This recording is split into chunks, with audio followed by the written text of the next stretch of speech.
There's a large history behind card games that I really don't want to get into. It's a deep rabbit hole that goes way beyond video gaming. What's important for this video is the question as to why card games are so alluring.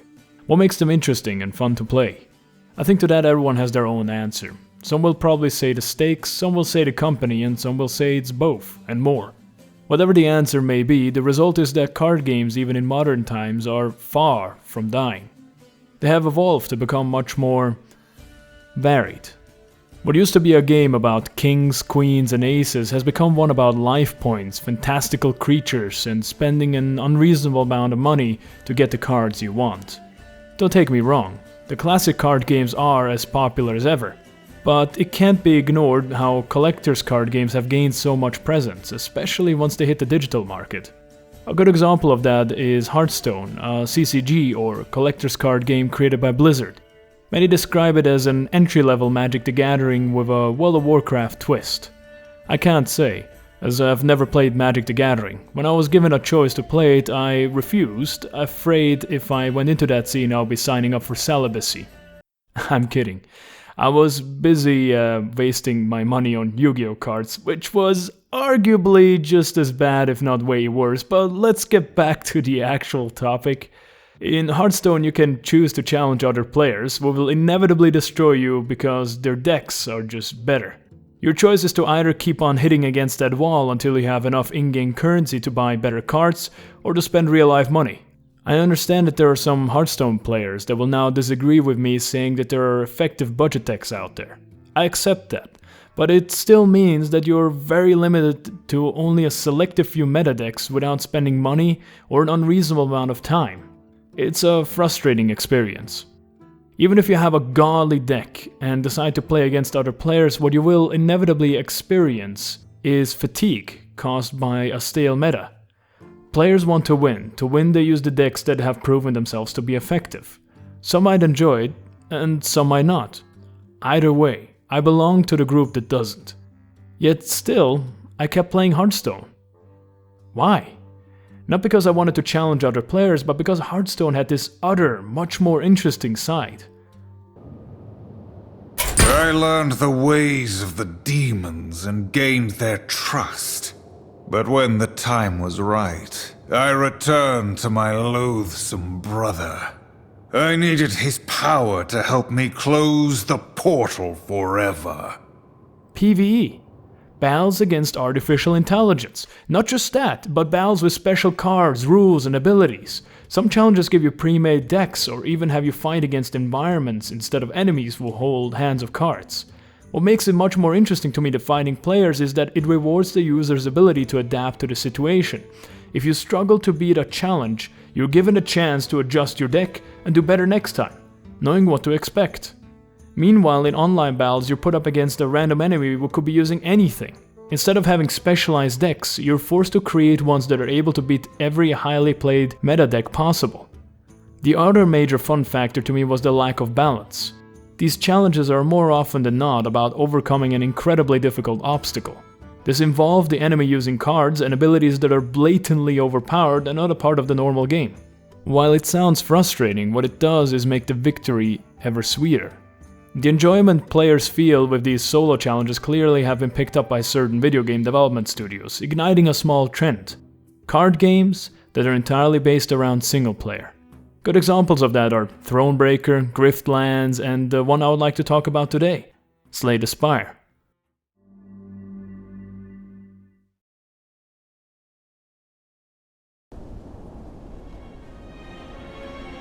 Slay the Spire is a roguelike single-player turn-based card game made by the studio Megacrit.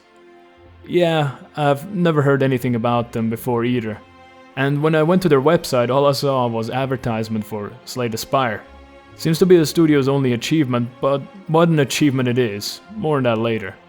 In Slay the Spire you can choose to play as one of 4 different characters. The Ironclad, a classic warrior who was built around getting angry, dealing collateral damage and taking hits. The Silent, a shaman who is capable with potions, poisons and knives. The Defect, an automaton master of elemental evocation. And the Watcher, who does more than just watch. Once the character is selected, you're presented a map of the first act. The game asks you to choose where you'd like to start. and this is where the fun begins. Your goal is to defeat the final boss of the third act. Getting this far is everything but easy, however. The game will present to you a worthy challenge. The challenge comes in two forms: combat encounters and random events. Combat encounters contain enemies that depend on your current act. Act 1 has the easiest ones, with Act 3 and 4 having the hardest. They are also the main meat of the game. This is the part where Slay the Spire turns into the promised turn-based card game. Here's how the rules work. The player gets the first turn and is able to see the next enemy move. The enemy can attack, defend, buff, debuff, and or use a special.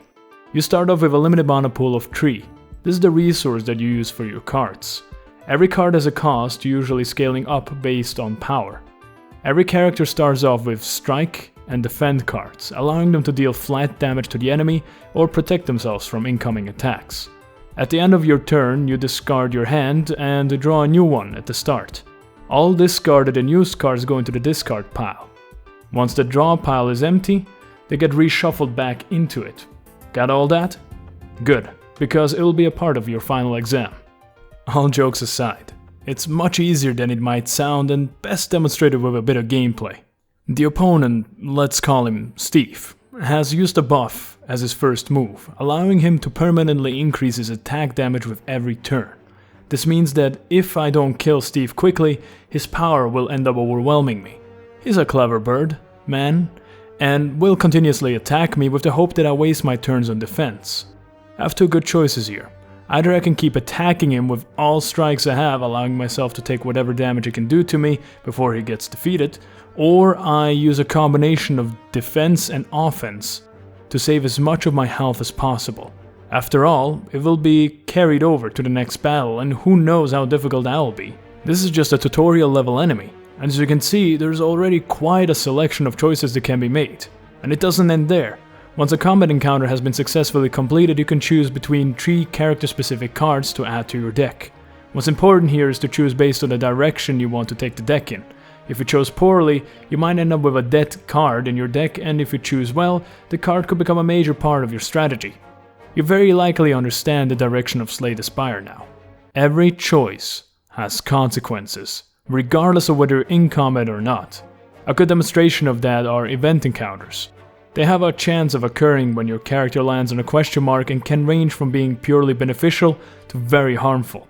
Yet what all of them have in common is choice. While sneaking past a group of shrouded figures, one of them approaches you. Got anything for me, friend? Please, maybe some coin? I just need somewhere to stay. I have treasures I can trade. He seems delusional, but harmless. I spent my money on the shop before this encounter, so that option is gone. Should I rob him? Nah, not worth becoming cursed and getting a dead card. I believe I'll just leave him alone. I'm sorry, little one. That's not it for choices in this game. No, there are 3 more to go. Treasures and final boss rewards give you relics which affect your game permanently. Some are purely beneficial, while others are situational. A good example is a relic increasing the total mana pool by 1, allowing you to spend 4 mana but being unable to play more than 6 cards per turn. You have to make sure that the cons don't get in the way of your strategy.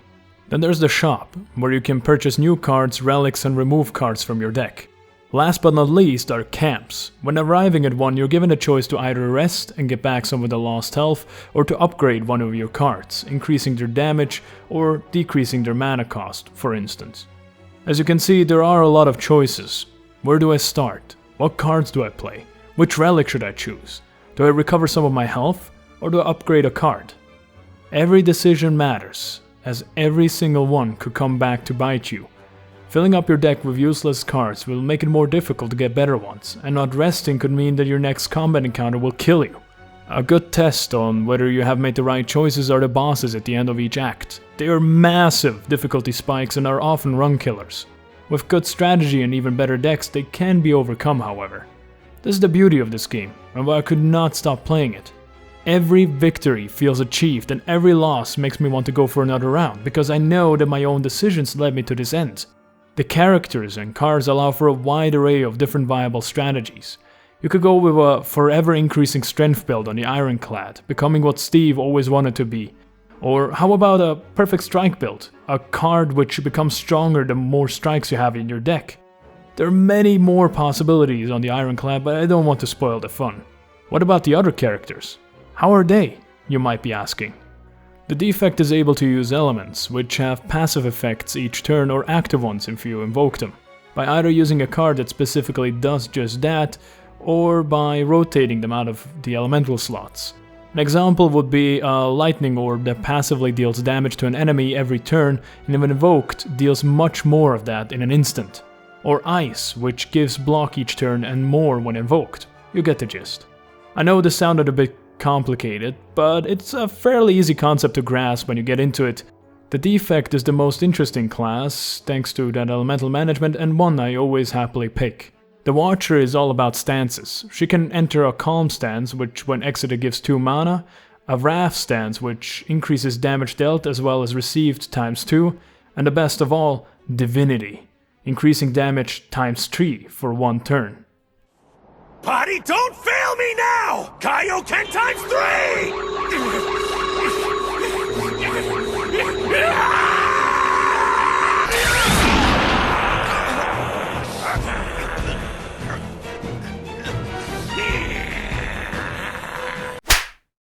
The idea is that you have to effectively switch between the stances in order to maximize offense and defense. It works well, and the joy of entering Divinity and then nuking an enemy is irreplaceable. Generally can recommend, and I have no issues with her. And last, the Silent. Her gimmick is Poison and Knives. Poison deals damage to the enemy at the start of their turn, the effectiveness decreasing over time, and Knives are just cheap flat damage dealers that work well in combination with some relics and cards. She is the character that uses like 20 cards in a single turn and hacks away at opponents bit by bit. It's fun when it works, but frankly, I don't get it. Poison builds require a lot of cards to work effectively and give opponents time to attack you. The Silent not having amazing defensive options and the lowest health of all characters really doesn't help here. Alternatively, knife builds get completely shut down by enemies that have retaliation buffs. Every small jab at one hits you for a good amount in return. I don't know. Likely I just haven't figured out the strategy yet. In conclusion, the Silent is the weakest for me. Speaking of weak, let's talk about some of the issues. The first one I would like to address is the main complaint from a lot of people. The randomness, or as folks like to call it, RNG. This game is fairly heavy on the RNG side, however the problem isn't as much within the combat as it is outside of it. In combat, the only RNG comes from card draw and some very specific cards.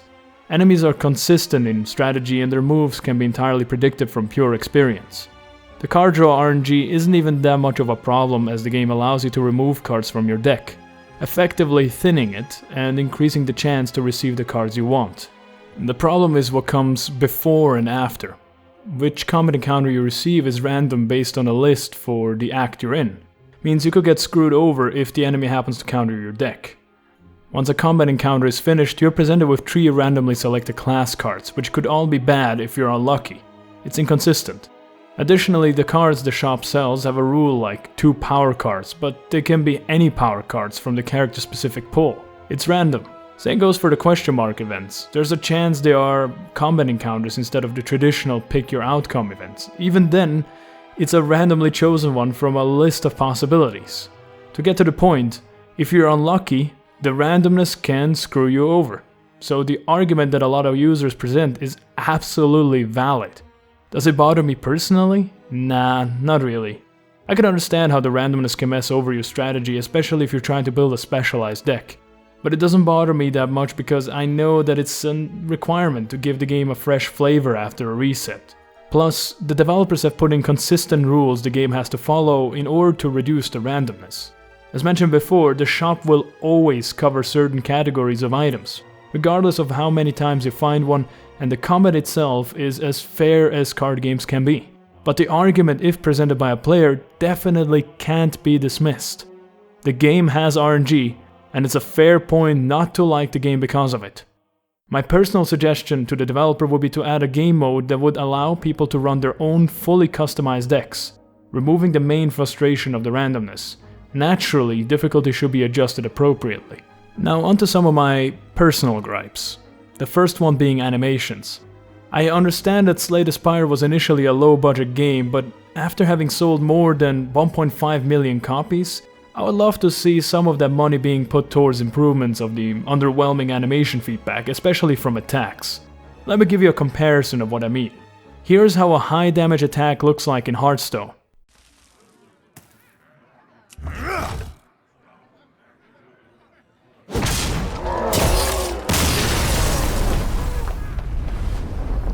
And here is how it looks like in Slay the Spire.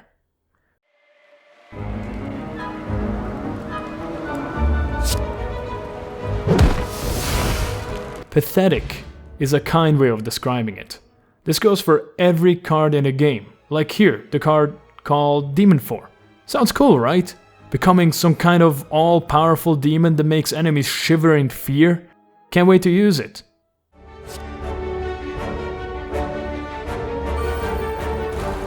I have nothing else to add. To the people that are annoyed by overly fancy animations, the devs could add a tick box that disables them.